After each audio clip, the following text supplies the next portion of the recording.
Hi everyone, this is Achudha welcoming you to this channel. இன்னைக்கு இந்த வீடியோல நம்ம என்ன பார்க்க போறோம் அப்படினா Richard Steele ஓட The Spectator Club அப்படின்ற எஸ்ஸேவோட detailed explanation தான் பார்க்க போறோம். Here The Spectator Club. Actually இந்த வீடியோல நான் என்ன கொடுத்திருக்கேன் அப்படினா original text ஓட explanation தான் கொடுத்திருக்கேன். So as we are preparing for the competitive examination, it will be very useful for us if we just go through the original text at least once. It is better to go for the original text once when compared to the summaries, 10 summaries or 15 summaries that you refer in through internet. 10 to 15 summaries படிக்கிறதுக்கு ஒரு தடவை அந்த original டெக்ஸ்டையும் ஒரு சம்மரியும் compare பண்றது ரொம்ப பெட்டரா இருக்கும் அப்படின்றதுக்காக தான் நான் ஒரிஜினல் டெக்ஸ்ட் எடுத்துட்டு அதை நான் எக்ஸ்பிளைன் பண்ணியிருக்கேன். Okay, hope you will enjoy this video. So full details தெரிய ஸ்கிப் பண்ணாம பாருங்க, மறக்காம ஷேர் பண்ணுங்க, சப்ஸ்கிரைப் பண்ணுங்க. The Spectator Club. First என்னைக்கு இதை பப்ளிஷ் பண்ணியிருக்காங்க அப்படின்னா இது ஒரு டெய்லி மேகசின்ல வந்தது தான் அப்படின்னு தெரியும். அப்போ டெய்லி மேகசின் அப்படின்னு சொல்லும்போது இது ஃப்ரைடே எடிஷன்ல வந்தது. ஸோ ஃபர்ஸ்ட் இது என்னைக்கு பப்ளிஷ் பண்ணியிருக்காங்கன்னா ஃப்ரைடே 2nd March of 1712 அன்னைக்கு தான் வந்து இதை வந்து பப்ளிஷ் பண்ணியிருக்காங்க. ஸோ எல்லாமே ஸ்பெக்டேட்டர் கிளப்ல வந்த எல்லா எஸ்ஸேஸுமே பார்த்தீங்க அப்படின்னா ஸ்டார்டிங் வந்து ஒரு லாட்டின் ஃப்ரேஸ், ஒரு லாட்டின் கோட்டோட தான் வரும். ஆக்சுவலா ஃபர்ஸ்ட் ஸ்டார்டிங் வந்து ஒரு லாட்டின் கோட்டோட வரும். அதுக்கப்புறமேட்டு அந்த லாட்டின் கோட்டை வந்து இங்கிலீஷ்ல வந்து டிரான்ஸ்லேட் பண்ணியிருப்பாங்க. ஓகே, ஸோ அதை பேஸ் பண்ணி தான் வந்து எப்பயுமே வந்து அதுக்கு அடுத்தது தான் வந்து எஸ்ஏவே ஸ்டார்ட் ஆகும். ஸோ இதுல வந்து லாட்டின் கோட் என்ன அப்படின்னு பாத்தீங்கன்னா ஆஸ்ட் அலிக் செக்ஸ் எட் ப்ளூஸ் அண்ட் டு கான்டமெண்ட் ஓ. இதோட ஈக்குவலண்ட் இங்கிலீஷ் மீனிங் என்ன அப்படின்னா 6 more at last join their consenting voice. So ஏன் 6 more at last join their consenting voice அப்படின்னு சொல்றாங்கன்னா இது வந்து ஸ்பெக்டேட்டர் கிளப்ல ஆஃப் த கிளப் அப்படின்னு கிளப்பை எக்ஸ்பிளைன் பண்ற மாதிரியான ஒரு எஸ்ஸே. இதுக்கு முன்னாடி ஒரு எஸ்ஸே இருக்கு, அது த spectator an account of himself அப்படின்னு இருக்கும். அது என்னன்னா ஸ்பெக்டேட்டர் அவரை பத்தி அவரே பேசுவார். யார் ஸ்பெக்டேட்டர் அப்படின்னா அடிசன். அடிசனோட டிஸ்கிரிப்ஷன் ஃபுல்லா இருக்கிறது ஃபர்ஸ்ட் எஸ்ஸே. ஸோ அடிசனுக்கு அப்புறமேட்டு யார் யாரெல்லாம் அந்த சொசைட்டில அந்த கிளப்ல மெம்பர்ஸா இருக்காங்களோ அவங்கள டிஸ்கிரைப் பண்றது இந்த second essay. So this is the second piece of essay அப்படின்னு சொல்லலாம். அதனால இதுல வந்து 6 கேரக்டர்ஸ் வந்து அவர் கூட ஜாயின் பண்ணி ஒரு கிளப்பை உருவாக்குறாங்க. So spectator along with these 6 characters. Okay, so who are the 6 characters? Next essay The Spectator Club's 6 characters. Already இன்ட்ரோடக்ஷன்ல பார்த்திருப்போம். இந்த 6 பேரோட டீடைல்டு டிஸ்கிரிப்ஷன்ஸ் தான் இந்த எஸ்ஸேல இருக்கும். சர் ரோஜர் டிக்கவர்லி இவர் தான் first and foremost character, most important character இவங்க தான். ஸோ இவங்களுக்கு அடுத்தது வந்து a law student இருக்காங்க. அதுக்கு அடுத்தது sir Andrew Freeport, captain Sentry, Will Honeycomb, a clergyman. Finally 6th character is a clergyman. இவங்களோட டீடைல்டு டிஸ்கிரிப்ஷன் தான் இருக்கு. Okay, so as I said before, it carries on the original text. Here, original text. First வந்து அந்த டெக்ஸ்ட்ல இருக்கக்கூடிய passages இருக்கீங்க. Let me read it out first and then explain it to you. If you want to make notes out of it, just go with the highlighted phrases here. இங்க இருக்கக்கூடிய highlighted phrases மட்டும் note பண்ணாலே அவங்களோட characteristics என்ன அப்படின்னு சொல்லிட்டு உங்களுக்கு தெரிஞ்சிடும். Okay, so first character here is Sir Roger de Coverley. The first of our society is a gentleman of Worcestershire of ancient descent, a baronet, his name Sir Roger de Coverley. His great-grandfather was inventor of that famous country dance which is called after him. All who know the Shire are very well acquainted with the parts and merits of Sir Roger. He is a gentleman that is very singular in his behavior, but his singularities proceed from his good sense and are contradictions to the manner of the world only as he thinks the world is in the wrong. However, this humor creates him no enemies, for he does nothing with soreness or obstinacy, and his being unconfined to modes and forms make him but the readier and more capable to please and oblige all who know him. When he is in town, he lives in Soho Square. It is said he keeps himself a bachelor by reason he was crossed in love by a perverse beautiful widow of the next country to him. Before this disappointment, Sir Roger was what you call a fine gentleman, had often supped with my Lord Rochester and Sir George Etheridge, fought a duel upon his first coming to town and kicked Bully Dawson in a public coffee house for calling him youngster. So what is Roger de Cavaliers? ரொம்ப சிம்பிளான explanation தான், ஓகேவா? So இவர் பிறந்த இடம் அப்படின்னு சொல்லிட்டு பாத்தீங்கன்னா எந்த ஊரோட டிசெண்டன்ட் இவர் அப்படின்னு பாத்தீங்கன்னா ஊர்ச்செஸ்டயர் அப்படின்ற பிளேஸ்ல இருந்து தான் இவர் வந்திருக்காரு. ஒரு ஏன்ஷியன்ட் டீசென்ட். ஏன் ஏன்ஷியன்ட் டிசென்ட் அப்படின்னு சொல்றோம் அப்படின்னா இவரோட கிரேட் கிராண்ட் ஃபாதர் இருக்கார். அவங்க கிரேட் கிராண்ட் ஃபாதரோட பேர் என்னன்னா ரோஜர் டி கவர்லி. அவங்க கிரேட் கிராண்ட் ஃபாதரோட நேம் என்னன்னா ரோஜர் டி கவர்லி. இந்த ரோஜர் டி கவர்லி அப்படின்ற நேமை வந்து நீங்க கூகுள்ல சர்ச் பண்ணி பாத்தீங்க அப்படின்னா ஒரு டான்ஸ் வந்து லிங்க் அப் ஆகும். அந்த டான்ஸ் என்ன அப்படின்னா பேர் டான்ஸ்.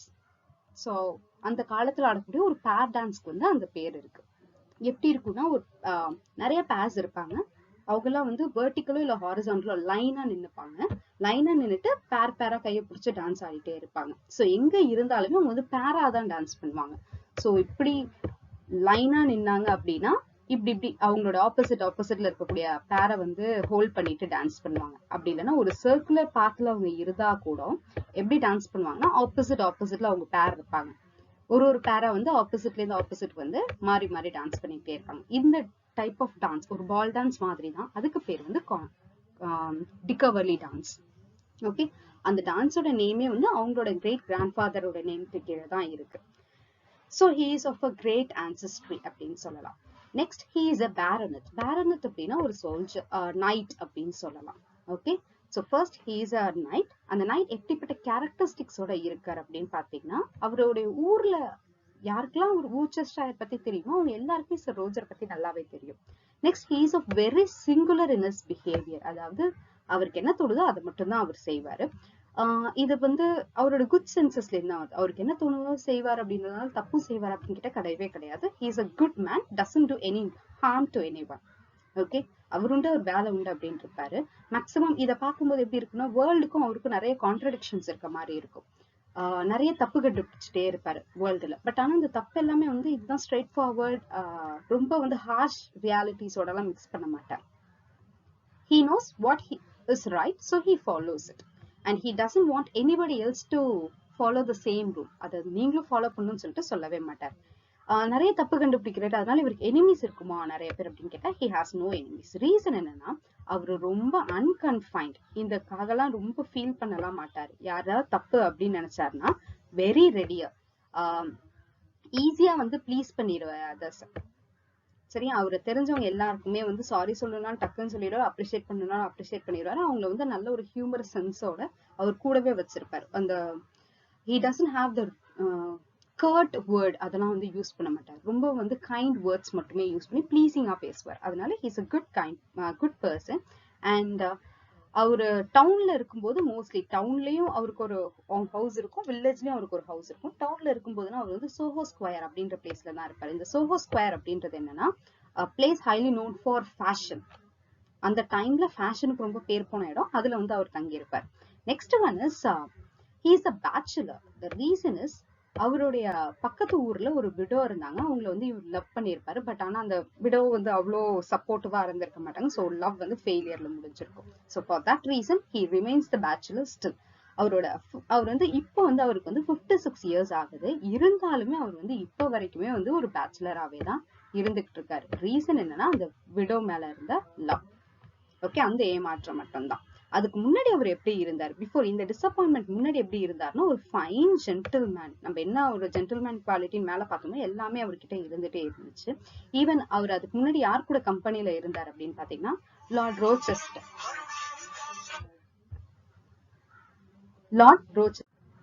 அதுக்கு முன்னாடி அவர் யாரோட கம்பெனில இருந்தாருன்னா Lord Rochester and sir George Etherege. Lord Rochester வந்து ஒரு aristocrat family. And next sir George Etherege யார் அப்படின்னு பாத்தீங்கன்னா ப்ரோ ஸ்கூல் ஆரம்பிச்சார். இவர் ஆரம்பிச்ச அந்த ப்ரோ ஸ்கூல்ல தான் வந்து கான்கிரீவ், ஷெரிடன் அவங்க எல்லாருமே ஃபாலோ பண்ணாங்க. கான்கிரீவ்ல இருந்து ஷெரிடன் வரைக்கும் நிறைய பேர் வந்து ப்ரோ ஸ்கூல்ஸ் ஃபாலோ பண்ணாங்க. அந்த ப்ரோ ஸ்கூலோட ஸ்டார்டிங் பாயிண்ட் யார் அப்படின்னா சர் ரோஜர் எத்ரிட்ஜ் தான், சர் ஜார்ஜ் எத்ரிட்ஜ். அதுக்கப்புறமேட்டு ஃபர்ஸ்ட் டைம் இவர் வந்து டவுனுக்கு வரும்போதே, town means so called London, அந்த லண்டனுக்கு வரும்போதே ஃபர்ஸ்ட் என்ன ஆச்சுன்னா ஒரு பெரிய கான்ஃபிளிக்ட் ஒன்று கிரியேட் ஆயிடுச்சு. ஏன் அப்படின்னா முல்லி டாசன் வந்து இவர் வந்து யங்ஸ்டர் அப்படின்னு சொல்லிட்டாங்க. But he is not an youngster. Reason is he is 56 years of old. அவருடைய வே ஆஃப் ட்ரெஸ்ஸிங் எல்லாமே வந்து யங்ஸ்டர் மாதிரி அவர் காட்டிக்க மாட்டார். ஸோ யங்ஸ்டர் அப்படி கூப்பிட்டதுனால ரெண்டு பேருக்குள்ள ஒரு சண்டை வந்துச்சு. அந்த சண்டையில வந்து புல்லி டாசனை அடிச்சிட்டாரு. Okay, so he just kicked Bully Dawson. So அவ்வளோ வந்து ஒரு ferocious ஆன ஒரு கேரக்டர் தான். If he gets anger. Let's continue with Sir Roger de Coverley. If you want the references of those highlighted phrase, you can refer to it here in this slide. And now, the continuation of Sir Roger de Coverley. But being ill-used by the above-mentioned widow, he was very serious for a year and a half, and though his temper being naturally jovial, he at last got over it. He grew careless of himself and never dressed afterwards. He continues to wear a coat and double of the same cut that were in fashion at the time of his ripples, which in his merry humours he tells us he had been in and out 12 times since his first wore it. He is now in his 56th year, cheerful, gay and hearty. Keeps a good house in both town and country, a great lover of mankind, but there is such a mirthful cast in his behavior that he is rather beloved than esteemed.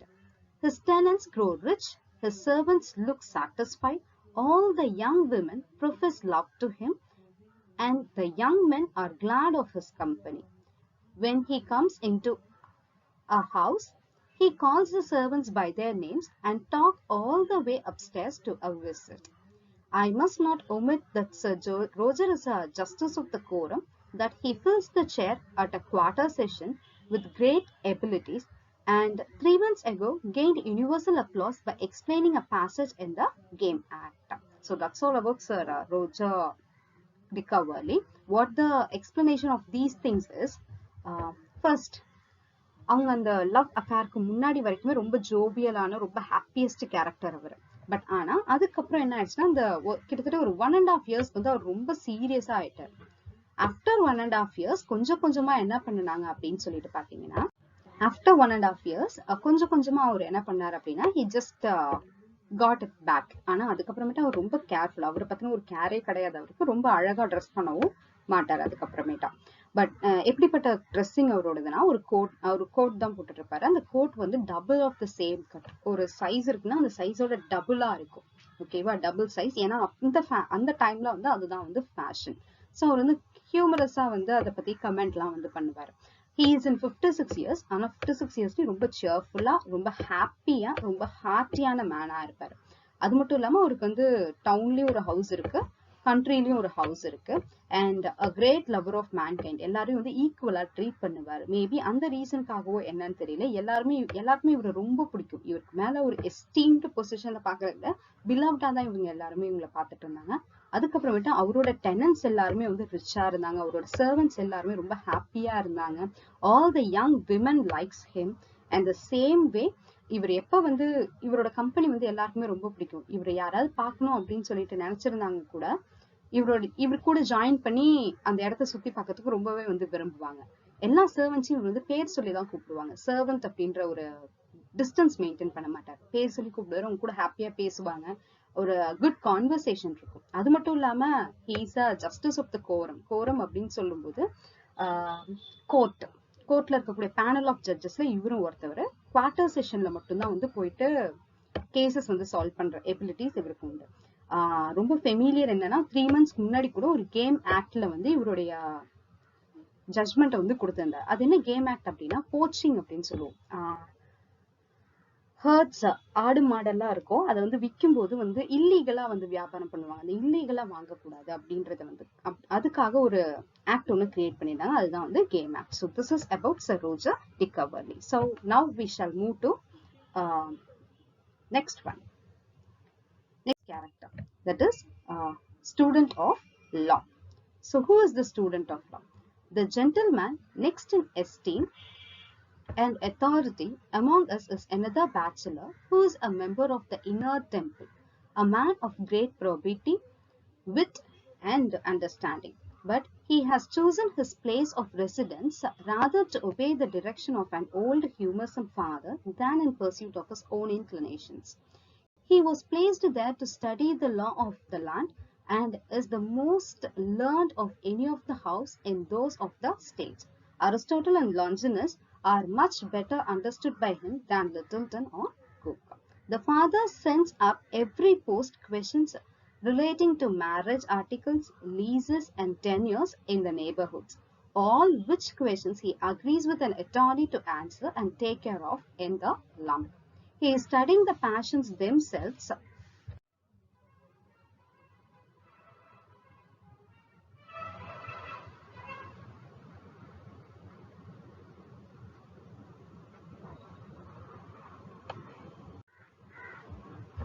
So அவருக்கு வந்து டெமோஸ்தனஸ் தெரியும், டல்லி தெரியும், but அவங்க recent டைம்ல நடந்த கோர்ட்ஸோட judgements கேட்டா அவருக்கு தெரியவே தெரியாது. So such a man is this man, that is the student of law. And not only that, no one ever took him a fool, but none, except his intimate friends, know he has a great deal of wit. This turns make him at once both disinterested and agreeable, as few of his thoughts are drawn from business, they are most of them fit for conversation. His taste of books is little too just for the age he lives in. He has read all, but approves very few. His familiarity with the custom, manner, actions and writings of the ancient makes him very a delicate observer of what occurs to him in the present world. He is an excellent critic, and the time of the play in his hour of business, exactly at 5, he passes through the New Inn, crosses the Russell Court and takes a turn at Will's till the play begins. He has his shoes rubbed and his periwig powdered at the barber's as you go into the rooms. It is for the good of the audience when he is at the play, for the actors have an ambition to please him. Actually இவர் யாருன்னா, இவரை பார்த்தோன்னே எல்லாரும் fool அப்படின்னு நினைச்சுப்பாங்க, இப்படி இருக்காரு அப்படின்னு சொல்லிட்டு. But actually he is not a fool. He has a good wit of himself. நிறைய டீலிங்ஸ் பத்தி இவருக்கு நிறைய விஷயம் தெரியும். ஒரு விஷயத்த ஈஸியா டிஸ்இன்ட்ரெஸ்டடும் காட்டிடுவாரு, ஈஸியா அக்ரியும் பண்ணிப்பாரு. And he has a good taste of books. Mostly அவரோட புக்ஸ் எல்லாமே வந்து ஓல்ட் ஏஜ் புக்ஸா இருக்கும். அவரோட டைம்க்கு சம்பந்தமான புக்ஸ் படிக்க மாட்டாரு. மேக்ஸிமம் நிறைய படிச்சிருக்காரு, பட் ஆனா கொஞ்சம் புக்ஸ் எல்லாம் வந்து இது குட் புக் அப்படின்னு சொல்லிட்டு அப்ரூவ் பண்ணுவாரு. So is a delicate observer. ரொம்ப அழகா அப்சர்வ் பண்ணுவார். எல்லா விஷயத்தையும் ஈஸியா வந்து அந்த கஸ்டம்ஸ், மேனர்ஸ், ஆக்ஷன்ஸ் பத்திலாம் கமெண்ட்டும் கொடுப்பாரு. He is an excellent critic. Maximum அந்த பிளே டைம் அப்படின்னு சொன்னது வந்து என்னன்னா, ஒரு 5 to 6 o'clock, ஈவினிங் 5 to 6 o'clockல தான் வந்து பிளே வந்து ஸ்டார்ட் ஆகும். அந்த பிளே ஸ்டார்ட் ஆகுறதுக்கு முன்னாடி இவர் என்ன பண்ணுவார் அப்படின்னா, அப்பதான் வந்து அந்த நியூ இன்க்கு போவாரு, ரிசல் கோர்ட்டுக்கு போவாரு. அந்த வில்ஸ்ல என்னென்ன, அதாவது அந்த கேஸ் ஃபைல்ஸ்ல எல்லாம் என்னென்ன சொல்லியிருக்காங்க அப்படின்னு சொல்லிட்டு பார்த்துட்டு ஜஸ்ட் என்ன பண்ணிடுவாரு, உடனே வந்து பிளே ஹவுஸ்க்கு போயிடுவாரு. ஸோ பிளே ஹவுஸ் போறதுக்கு முன்னாடி அவரோட ஷூஸை வந்து பாலிஷ் பண்ணிப்பாரு. அவரோட பெரிவிக் அப்படின்னு சொல்லும்போது தலையில போடுற ஹேட், ஹேட்னு சொல்றதை விட அந்த பால்டு ஹெட்டை வந்து கவர் பண்றதுக்காக ஒரு கேப் யூஸ் பண்ணுவோம்ல, அதுதான். அந்த பெரியவிக்கு கரெக்டா பவுடர் பண்ணிட்டு பிளே ஹவுஸ் போயிடுவார். பிளே ஹவுஸ்ல இவரை பார்த்த ஆடியன்ஸ் என்ன நினைப்பாங்க அப்படின்னு சொன்னா, ஓகே ஒரு குட் ஆடியன்ஸ் இருக்காங்க அப்படின்ற மாதிரி நினைப்பாங்க. அதே சமயம் ஆக்டர்ஸ் என்ன நினைப்பாங்கன்னா, இவர் எப்படியா சாட்டிஸ்ஃபை பண்ணணும், நம்ம பெட்டரா ஆக்ட் அவுட் பண்ணிட்டு இவரோட பேர் வாங்கணும் அப்படின்னு நினைக்கக்கூடிய ஒரு ஆள் தான் this man, the student of law or the law student. And the third character here is Sir Andrew Freeport. He is a businessman, a merchant.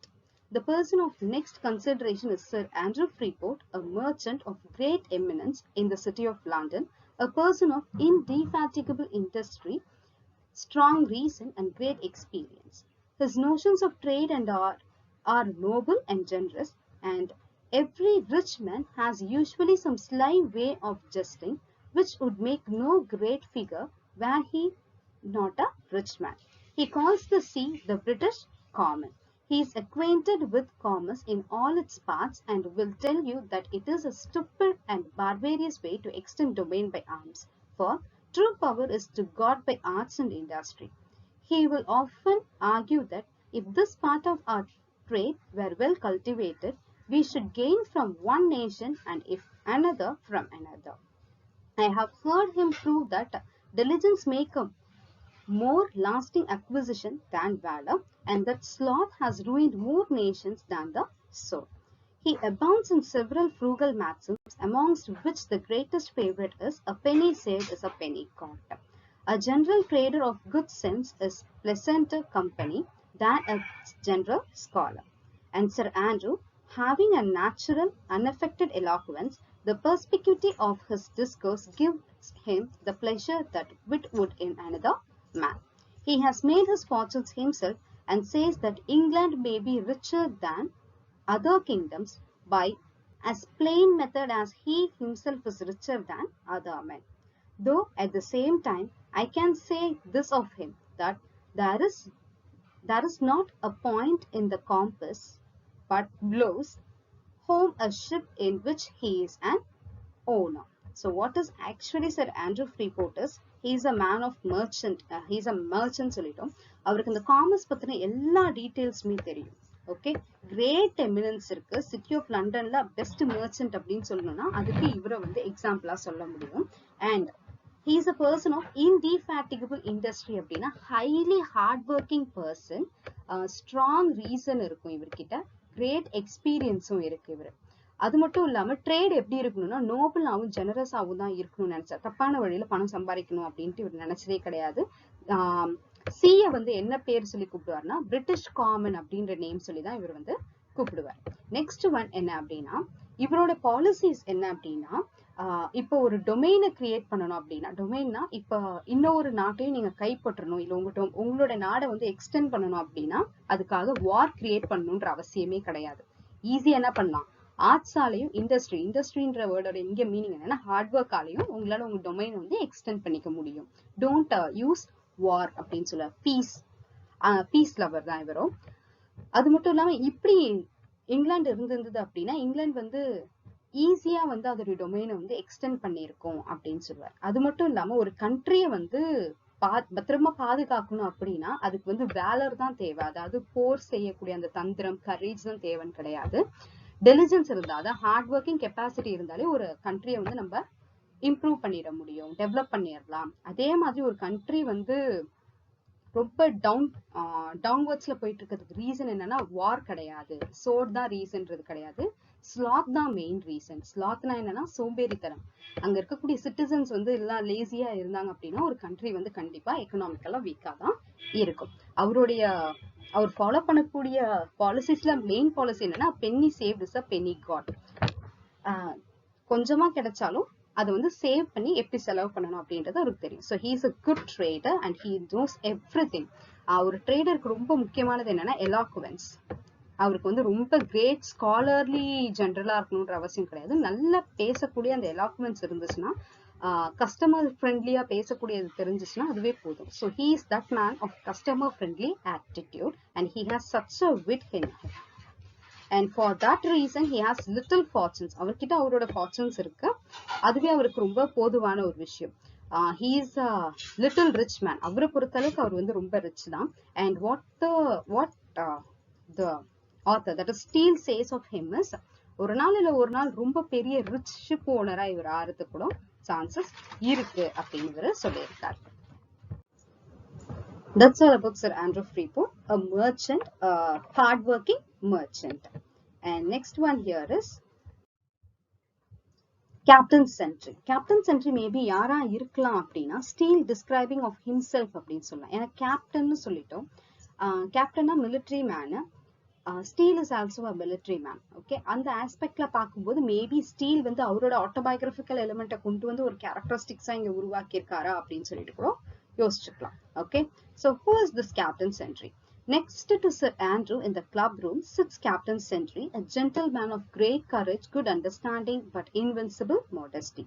He is one of those that deserve very well, but are very awkward at putting their talents within the observation of such as should take notice of them. He was some years a captain and behaved himself with great gallantry in several engagements and at several sieges.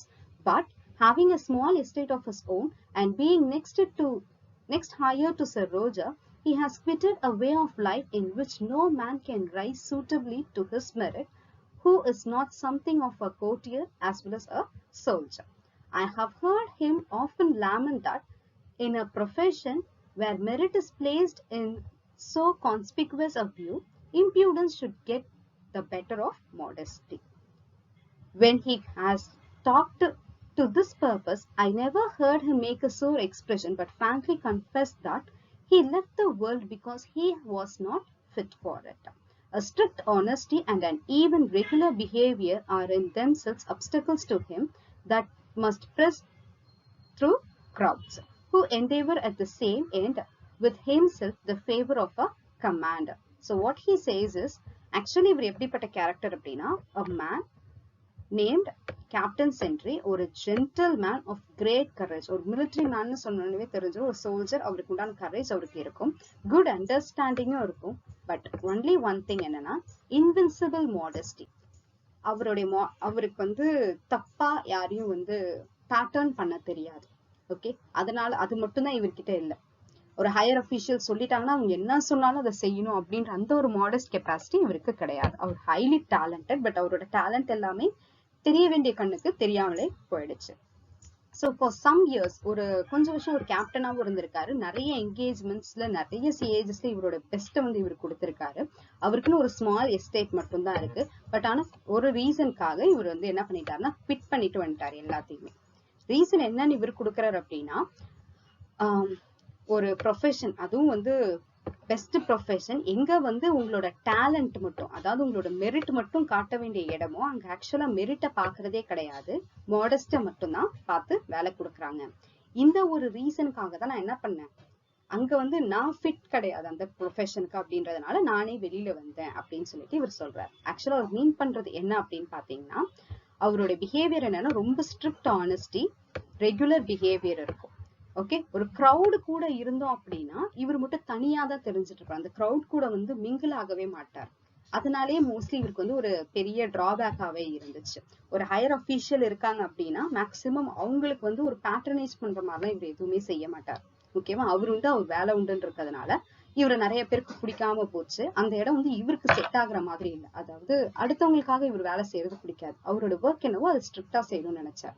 Bribe பண்ணவே மாட்டார். அது பிரைப்லாம் பண்ணாம இவர் இருந்ததுனால இவருக்கு வந்து அந்த place வந்து செட் ஆகும்னு சொல்லிட்டு அவரே கிளம்பி வந்துட்டார். ஆனா இவர் சொல்லக்கூடிய எந்த ஒரு எக்ஸ்பிரஷன்ஸ்லயுமே இவர் டிஸ்கிரைப் பண்ணிக்கிட்டே வந்த இடத்துல எங்கேயுமே வந்து தப்பா பேசவே இல்லை. பட் ஆனா பிராங்கா அவரோட ஒப்பீனியன்ஸை வந்து கொடுத்துக்கிட்டே இருந்தார். ஓகேவா, சோ அவருடைய கமாண்டருக்கு வந்து இவர் ஃபேவரா இல்ல. அந்த ரீசனுக்காக மட்டும்தான் இவர் வந்து ஆர்மியில வந்து ஒரு ஹையர் ரேங்கிங்க்கு இவரால போக முடியல. Okay, not only that, here he will, however, in this way of talk, excuse generals for not disposing according to men's desert or inquiring into it. For, says he, that great man who has a mind to help me has as many to break through to come at me as I have to come at him. Therefore, he will conclude that the man who would make a figure, especially in military way, must get over all false modesty and assist his pattern against the importunity of other pretenders by a proper assurance in his own vindication.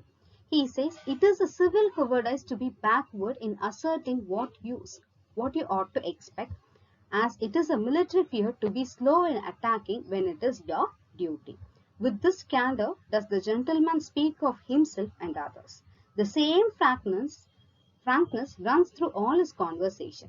The military part of his life has furnished him with many adventures, in the relation of which he is very agreeable to the company. For he is never overbearing, though accustomed to command men in the utmost degree below him, nor ever to obsequious from a habit of obeying men highly above him. Actually, இவரோட character என்னன்னு பாத்தீங்க அப்படின்னா, அவரை பொறுத்தளவுக்கு அவரோட generals எல்லாம் என்ன பார்த்தாங்க அப்படின்னா, அவங்களுக்கு யார் வந்து சப்போர்ட்டிவா இருக்காங்களோ அவங்களுக்கு தான் வந்து ப்ரொமோஷன்ஸ் கொடுத்துட்டே இருந்தாங்க.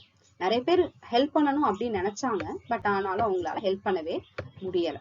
Okay, so finally what he says is, military மாதிரி ஒரு இடத்துல ஒரு ஹையர் பொசிஷனுக்கு போகணும்னா நீங்க டேலண்டா இருந்தா மட்டும் பத்தாது, நிறைய மாடஸ்டா இருக்கணும். உங்களோட பேட்டர்னுக்கு வந்து நீங்க கரெக்டா வந்து அசிஸ்ட் பண்ணிக்கிட்டே இருக்கணும். அடுத்தவங்க என்ன நினைச்சாலும் இல்ல அடுத்தவங்களோட ஆப்பர்ச்சுனிட்டியை பறிச்சு கூட அதர் பிரிட்டெண்டர்ஸ், எல்லா பிரிட்டெண்டர்ஸோட ஆப்பர்ச்சுனிட்டிஸை விட்டுட்டு கூட நீங்க வந்து உங்களோட பேட்டர்னுக்கு வந்து அசிஸ்ட் பண்ணிக்கிட்டே இருந்தீங்க அப்படின்னா கண்டிப்பா உங்களுக்கு ஹையர் பொசிஷன் கிடைக்கும் அப்படின்றது வந்து இவர் மிலிட்ரி அந்த எக்ஸ்பீரியன்ஸ்ல இருந்து இவர் புரிஞ்சுக்கிட்டார். So what he says is, it is a civil cowardice.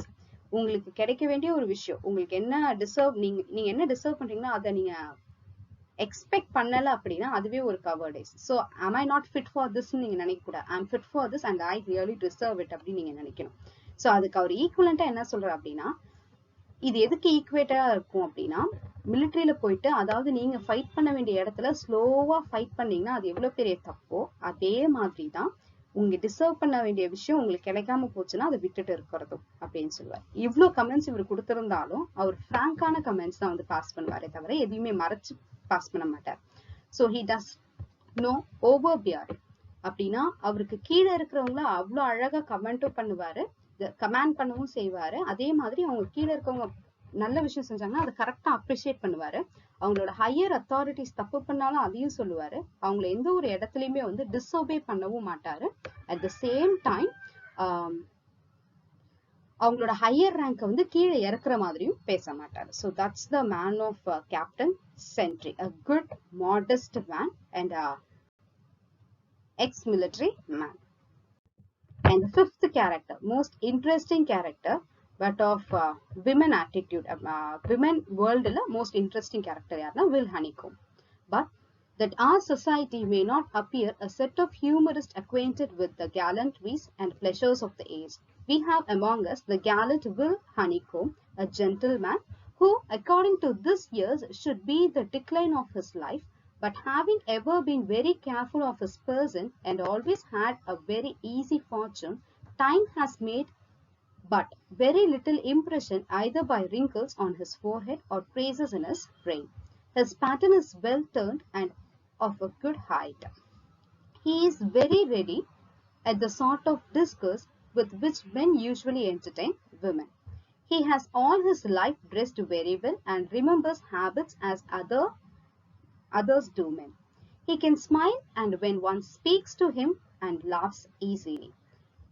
He knows the history of every mode and can inform you from which of the French king's wenches our wives and daughters had this manner of curling their hairs, that way of placing their hoods, whose frailty was covered by such a sort of petticoat, and whose vanity to show her foot made that part of dress so short in such a year. In a word, all his conversation and knowledge has been in the female world. As other men of his age will take notice to you what such a minister said upon such and such an occasion. He will tell you when the Duke of Monmouth danced at court, such a woman was then smitten. Another was taking with him at the head of his troop in the park. In all these important relations, he has ever about the same time received a kind glance or a blow of a fan from some celebrated beauty, mother of the present lord, such a on. This way of talking of his very much enlivens the conversation among us of a more sedate turn, and I find there is not one of the company but myself who rarely speak at all, but speaks of him as of that sort of man who is usually called a well-bred fine gentleman. To conclude his character, where women are not concerned, he is an honest, worthy man. So who actually this Will Honeycomb is? He is a humorist, or a humorist மாதிரி தான், ஒரு gentleman, but அவருக்கு தெரிஞ்சது எல்லாமே கொஞ்சம் aged menu. ஆனா அவரோட age மறைக்கிறதுக்காக அவர் நிறைய வந்து ட்ரை பண்ணிட்டே இருந்தார். அவரோட ட்ரெஸ்ஸிங் சென்ஸ் எல்லாமே வந்து அவரோட ஏஜை கவர் பண்ற மாதிரி இருக்கும். கொஞ்சம் கொஞ்சம் ரிங்கிள்ஸ் இருக்கு ஃபேஸஸ், அவரோட ஃபோர் ஹெட்ஸ்ல இருக்கு. கொஞ்சம் கொஞ்சம் ரிங்கிள்ஸ் அவரோட பிரெயின்லயும், அவருக்கு பிரெயின் வந்து கொஞ்சம் ஓல்டராகவும் இருந்துச்சு. அண்ட் வில் ஹனிகோம் அப்படின்னு சொல்லிட்டு நம்மளுக்கு ஈஸி ஞாபகம் வருது என்னன்னா, entertainer of a women society பத்தி தான் இவருக்கு அதிக நாலேஜ் இருக்கும். ஓகேவா? ஈஸியா சொல்லணும்னா ரொம்ப அழகா ட்ரெஸ் பண்ணிட்டு விமன் நிறைய பேர் இருக்கக்கூடிய பிளேசஸ்க்கு இவர் கிளம்பி போயிடுவார். ஸோ எந்த நாலேஜாவது நம்மளுக்கு தேவை அப்படின்னு நினைச்சோன்னா இவருக்கு ஹிஸ்டரியில நிறைய விஷயம் தெரியும். மேக்சிமம் என்னன்னா விமன் வேர்ல்டு பேஸ் பண்ணதுதான்.